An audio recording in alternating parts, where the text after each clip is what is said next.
Assalamualaikum. Men geldim. Mama.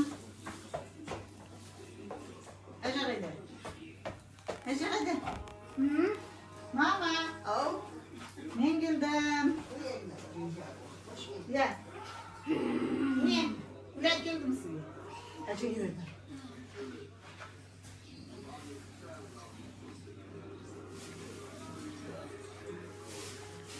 Ne bir kirim mi var?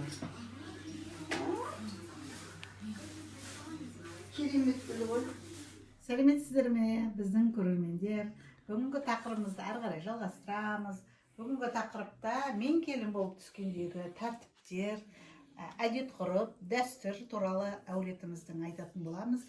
Мама, мен келін болып түскенде маған қандай міндеттер қойылды? Жалпы сіз келін болып түскенде абзалы біздің әулетіміздегі әдет ғұрыптар, тәртіптер туралы айтсақ бүгін. Енді мен келін болып түскенде мен жалғыз балаға келін болдым. Менің енемнің 3 қызы бар. Менің жолдасым үлкені. Мені алақанда аялап, қыздай құрметтеді. Өзі құйды шайды. Мен шай құйған жоқпын. Бірден жұмысқа кеттім. Келем, дайын тұрады. Ішем, сабағыма дайындалам. Сөйтіп бала болып, 1 жылға дейін сол үйреніскенше жүрдім. Ал сенің заманыңда енді кішкене беріп келген заман ғой. Келіндер келгенде қарсы алу керек. Сені жақсы қарсы алдық, жасыратын жоқ. Шын ниетпенен, шын жүрекпенен қарсы алып, нәзік, талдырмаш, керемет жан болып кірдің. Сол шын ықыласыңмен келгесін, сен бәрін үлгердің. Шайды бердің, тамақта бердің, бәрінде. Шай тамақ берілді ғой енді. Жалпы біздің әулетіміздің әдет ғұрпы деймін. Қандай тыйымдар салынады. Бұрынғы үлкен әжелеріміз, аға әже болды ғой. Аға әженің өзі, құрметті көрермендер, қызық әңгіме айтып жіберейін осы жерде. Әжеміз, аға әже мен келгенде жаңағы үйде үлкен әже болды. Сосын ол кісі 96 жасқа келгенде дүниеден озды. Сол ағажем мамалар деген ары қарай тәтті шай дейді, құдалық дейді. Сол үйге ағаженің қасына мені тастап кетті. Мен жаңағы тойдан кейінгі ыдыстарды жуып, ыңғайлап, сосын жаңағы сорпа табақтар қалып. Сосын бір кезде әжем жаймен ғана Ақбая, жұмыртқала дейді, мен түсінбеймін. Сосын бұл кісі үлкен кісі бата беріп отыр ма? Жұмыртқала, енді әрі қарай өркенің өссін деген, ары қарай балалы сүйіңдер деген мақсатты айтып жатыр ма? Түсінбей тұрмын. Сосын берекел деп табақты сұрады да, ішіне қолын салып, ана сиыр малы сойылған ғой, соның майы, сол майын жаңағы осылай жұмыртқалап қойды. Сосын түсіндім, ана майды бетінен сүзіп алу керек екен. Сорпаның бетіне тұрған майды сүзіп алады екен. Семіз болса май тұрады. Сонда артынан білдім ғой, сондай майларды жинақтап салып қою керек екен, ысырап болмау керек екен. Сол сияқты мама тыйым салған әңгімелерді айтамын да. Сол жағынан айтсаңыз деймін. Қандай міндеттемелер қойылды деген сияқты. Енді негізі біз кішкене орысқа жақындауымыз, оқыған адамбыз, көп қыспаққа алған жоқпыз. Сен өзің не білдің, қалай бізге дайындап бердің, соған ешқандай мін тақпастан жарқылдап отырып, сын ниетімізбен берген шайыңды іштік. Бізде тыйым болған жоқ. Енді сол жағынан айтатын болсақ, мама, мен жаңағы басыма орамалымды тартып, ертеңгісін сіздерге келіп сәлем еткенде, папа деген, ойбай балам, сәлеміңді салмай-ақ қой, орамалыңызды кимей-ақ қой, осы үйдің қызындай болып жүр. Біздер ондай сізге қоймаймыз, талап қоймаймыз деді. сосын мен біртүрлі оқып қалдым шынымды айтсам. Сосын ары қарай жарайды деп орамалын шешпедім. Абзалы мен енді оқығандығым бар, өзімнің үйімде келіндер болды. Жалпы біздің мамам талапшыл болды, өзім шешем талапшыл болды. Сол кісі айтатын жас келіннің әңгіме, жас келінге таңсану, жас келінге деген сұқ көздер, сосын таңырқаулар көп болады. Соған байланысты балам орамалыңды басыңнан шешпе, жаңағы ана аяғыңда жалаңаш болмасын, жалпы жинақы жүр деп үйреткен. Сосын сәлем еткенім бар ғой, мама. Айттым ғой сізге осыған дейінді. Ана мен Ақтау қаласында, достарымның барлығы Ақтау қаласынан ғой. Сол институтта оқып жүргенімізде жаңағы өндірістік практикаға Өзенмұнайгаз жаңағы мекемесіне бардым. Айгүл деген дос қызымның үйінде болдым. Сол кезде жаңа Айгүлді Шырай дейді, ат қойған жеңгелері. Неше жеңгесі келеді тек табалдырықтатты, сәлем салады, табалдырықтатты, сәлем салады. Сосын мен өзіме артынан сол ұнап қалды сол дәстүр. Сосын біз енді Ақтөбе облысында, кішкене Батыс облысында ондай әдет ғұрыптар сақталмаған ғой, мына біздің Ақтауда ол керім сақталған. Содан мен өзім шештім. Мен оның алдында үлкен әулетке келетінімді білдім. Үйде аға-әже бар, сіз барсыз, папа, атам бар. Сосын мен тағы бір жақсы көрген адам, ол менің артымнан құда болып барған, ол көкеміз. Көкеміз бар, папа да, ел адамдары, өзімді жинақтап, солай жасадым ғой. Сол кезде келін сәлем салам деп ниеттеніп келдім Абзалы мама. Содан енді осы күнге шейін Абзалы ниет етіп мен сәлем салам. Тағы бір оқиға жаңағы жездем. Үлкен супермаркетте тұрғанда жаңағы алдына келіп сәлем салғанда жан жақтағылар маған қарады, қандай жаңағы керемет сезім деп айтып жүрді. Одан кейін тағы да мені дұрыс істеп жүр екен ғой деп сәлем салып жүрген жайым бар. Ары қарай мама, жалпы біздің үйдің ережелері бар ғой. Сол ережелер туралы айтыңызшы. Сәлем салу енді құрмет қой негізі. Бұл Абзалы ол арғы тектен қалған дәстүр, сәлем салу. Орамал тарту. Орамал негізі мына шаш жерге түспейді ме түседі, тамаққа араласады. Сосын шашқа шайтан үйір. Шаш тығылады, шашқа шайтан тығылады. Сондықтан да мына орамалды тамақ дайындағанда жатқанша Абзалы орамал тартып жүру керек. Енді біздің енді сол мен орамалды тартқан жоқпын, айтып отырмын ғой. Менің атам да жалғыз баласы болғасын, тіптен өзінің 3 қызынан бетер мені еркелетті. Қыздарына айтты, сендер кісінің адамысыңдар, менің жалғызымның мазасын алмаңдар деді. Осы сөз әлі жүрегімде. Әжем деген қарагөз аты, қарагөз десе қарагөз, келісті, әдемі, сымбатты, көзі мөлдіреген, қара, ерні қаймақтай әдемі әже болды. Ешқандай ренжісіп көрген жоқпыз. Осы Ақтөбеге жырымға көшіп келгесін.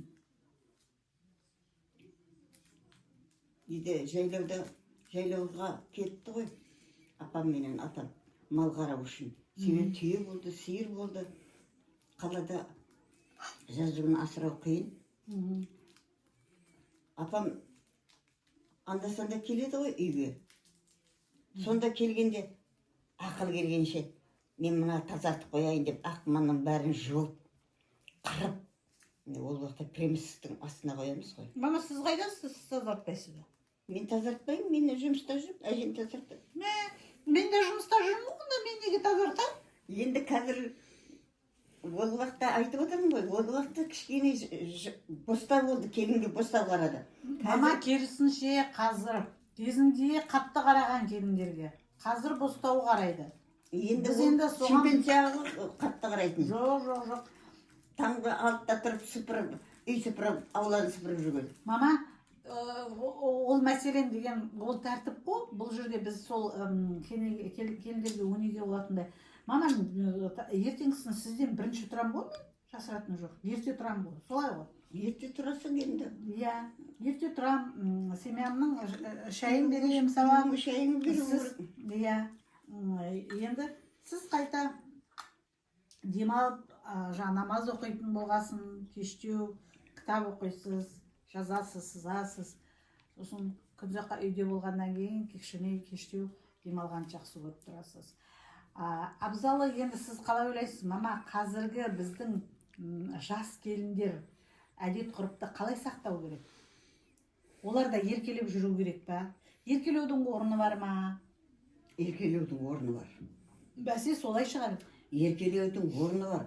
Сол қазір заман келіндерге барған үйлері қатан қарап жатыр.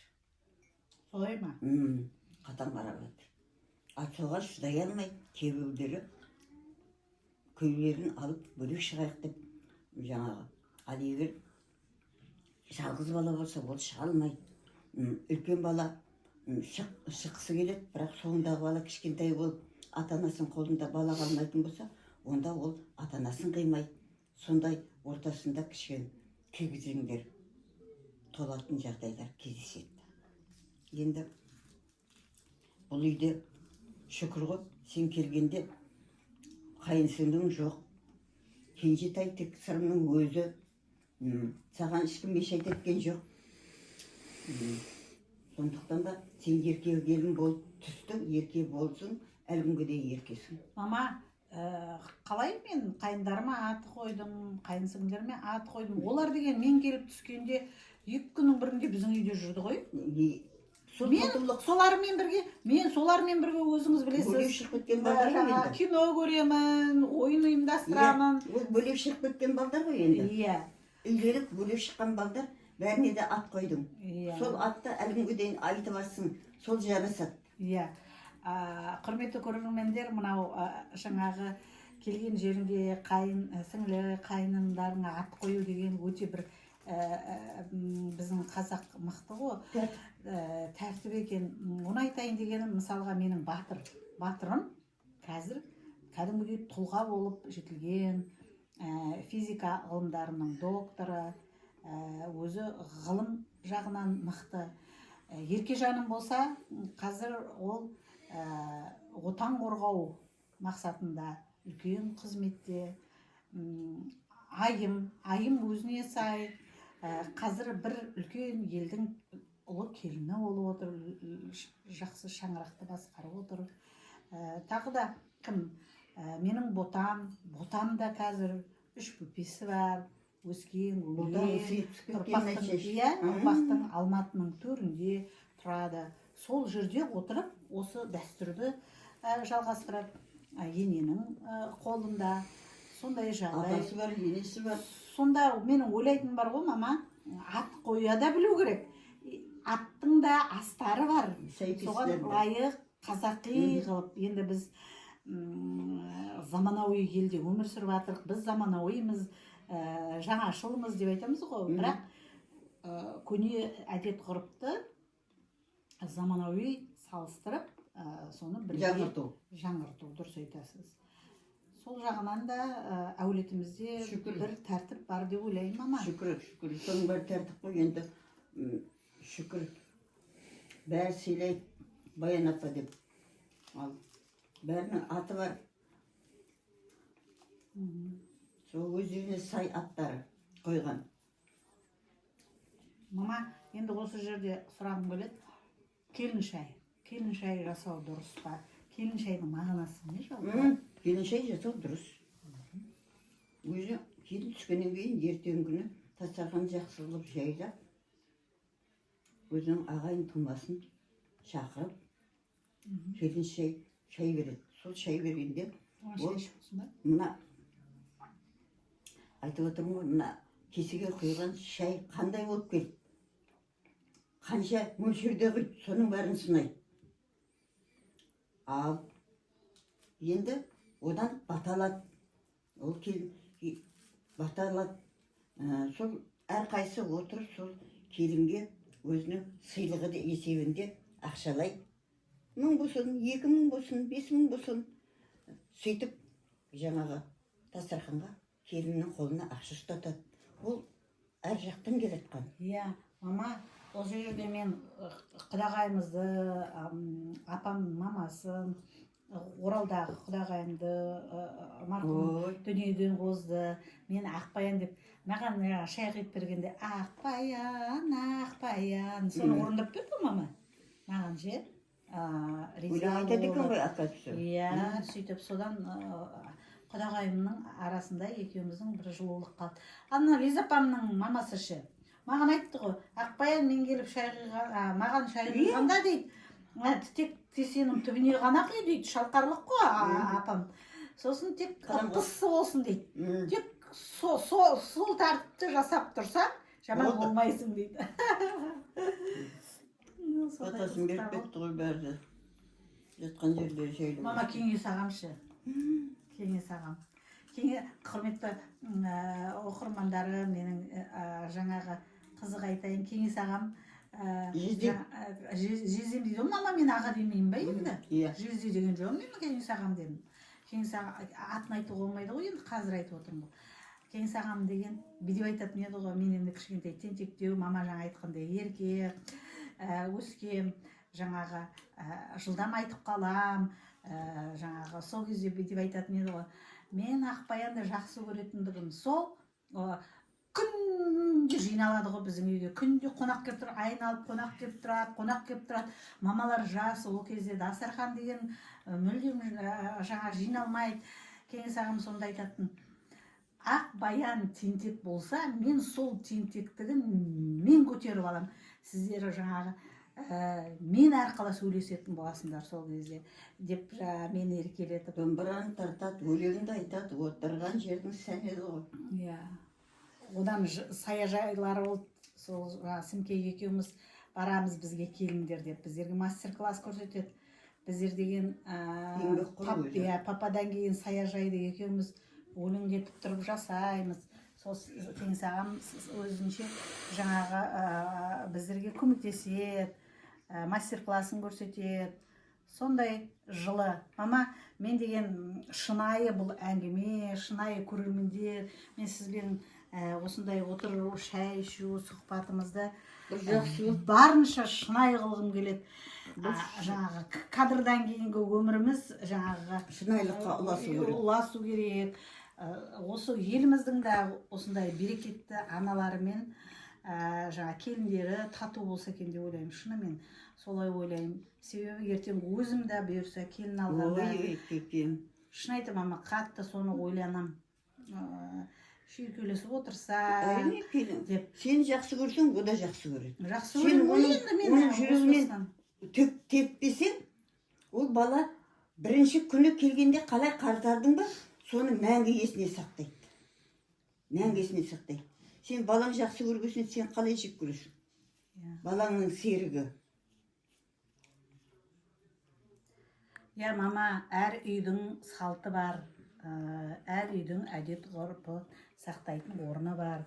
Өздерінің ерекше отбасының сақталған қағидалары бар. Бірақ соған қарамастан отбасында береке болу керек. Өзіңіз айтқан.